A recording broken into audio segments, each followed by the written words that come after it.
Tony D back with issue 4 as promised.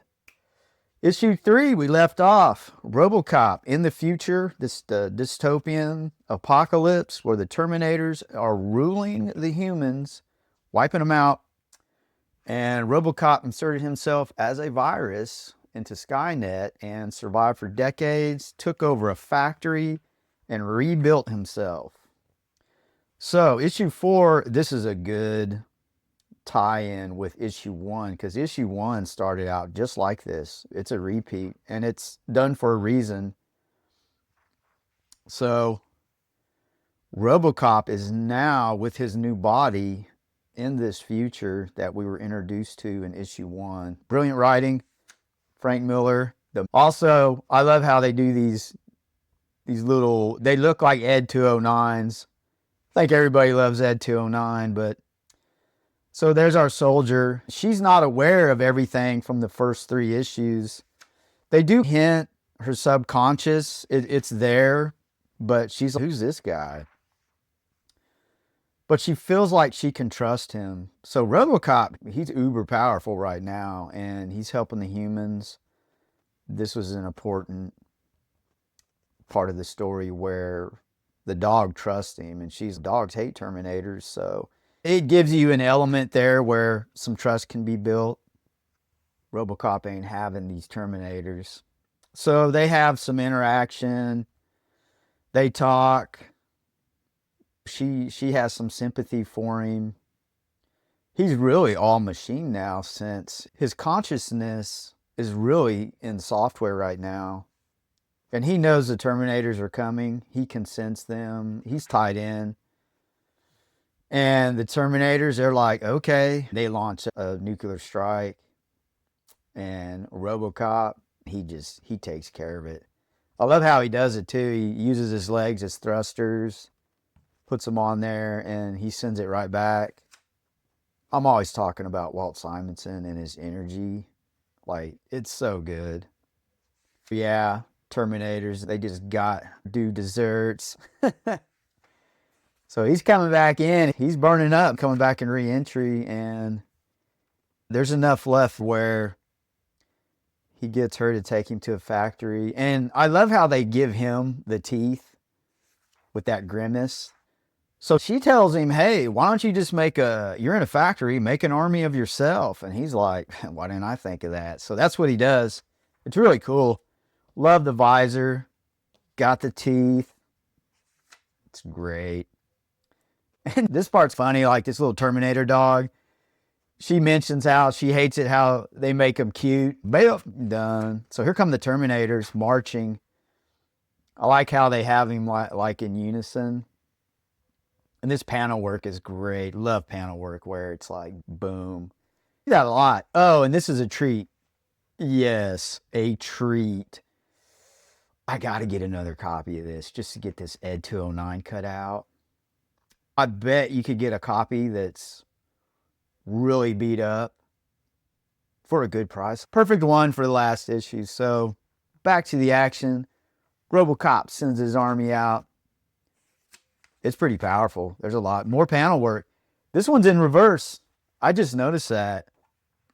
I always point this stuff out. Like you're starting out the small to the big. This one's the big. Boom. Great stuff. And then bam, it's all out war. What a great way to end it. Having this massive war. Humans are doing their thing. RoboCop saves our girl. Let's keep going. So RoboCop makes his way into Skynet, the central cortex. So he gets in and he gets plugged in really quick. And of course in human form. And they're trying to trick him. What better way to sway a human consciousness is with this type of subject matter. Desire is really what it's doing. RoboCop ain't having it.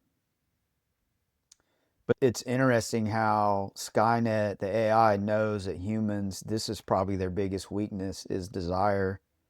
The needing of another human, the warmth. It's pretty powerful stuff.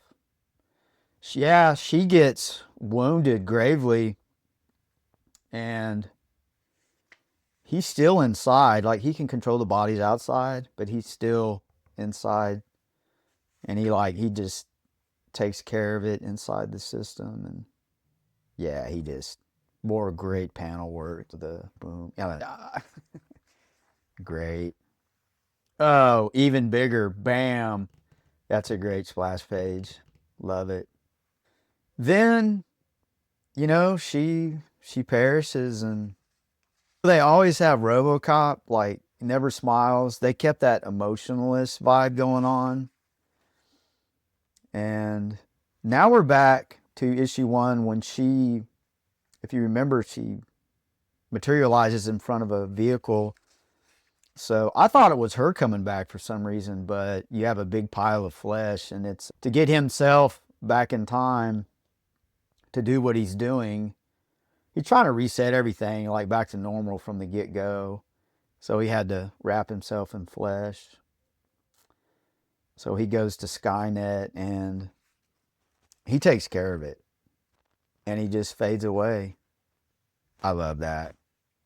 So he fades away. He took care of it, and she's in a future that, without all that dystopia, apocalypse, it's a great place to be. And the writing is done so well. It's like she still has this subconscious level knowing of something. The appreciation she has for this is even more tremendous from just that other timeline. So back in time, RoboCop, it's like nothing's happened, but even he has that, like, there's some leftovers in the subconscious that's there. But oh, yeah, you got to do this. A Terminator makes it. One little dog Terminator. And it's funny, they always mention that time travel, it's a funny thing.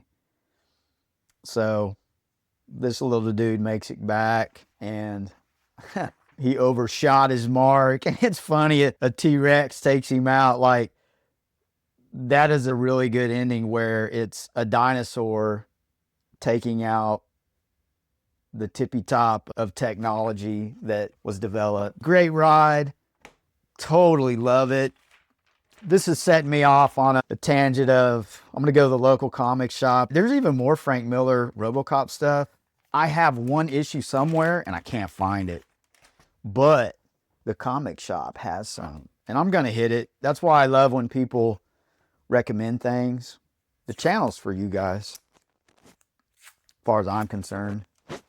I don't look at it like it's humble. That's what I'm saying. It's humble. It was started with the intent of collaborating, sharing the love of what we love. And I never would have got into this if Ella and Cyberman didn't prompt me on this path. But thanks, guys, and get it.